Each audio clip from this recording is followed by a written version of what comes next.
Hello friends, आज आपण चवळीच्या शेंगेची भाजी बनवणार आहोत। त्यासाठी लागणारे साहित्य आहे। चवळीची शेंग घेतलेली आहे इथे एक छोटासा बटाटा घेतलेला आहे। फोडणीसाठी मी कांदा, लसूण आणि जिरं घेतलेले आहे।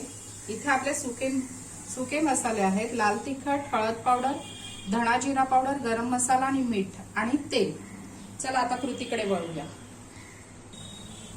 कढईत तेल घेतलेलं आहे। आता मी यामध्ये बटाटे टाकणार आहे। बटाटे आपण थोडेसे फ्राय करून घेऊ तेलावरती। इथे आता बटाटा पण आपण थोडा परतून घेतला। आता चवळीची शेंग टाकली ती फक्त 2 मिनिटं परतून घेऊया आपण। इथे आपण बटाटा आणि चवळीची शेंग ही परतून घेतलेली आहे। आता आपण फोडणीची तयारी करू।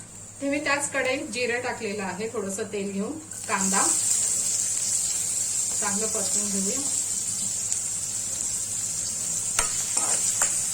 कांदा आपला लाल झालाय। मी आता लसूण टाकते।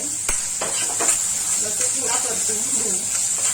आपला कांदा लसूण चांगलं परतलं गेलं आहे। यामध्ये आपण सुके मसाले टाकूया। लाल तिखट, धणा जिरा पावडर, हळद आणि गरम मसाला आणि आपण चवळीची शेंग आणि बटाटा ते परतून घेतलाय तेलावरती ते टाकूया।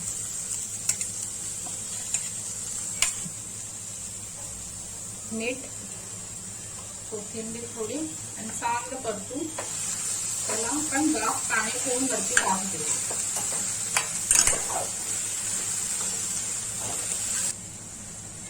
इथे मी थोडंसं हलकंसं पाणी टाकते। बस आता झाकणावरती पाणी ठेवून वाफ देऊया आपण। 5 मिनिटात आपली भाजी तयार होईल। 5 मिनिटं झालेली आहे। आता आपण भाजी बघू। भाजी आपली झालेली आहे।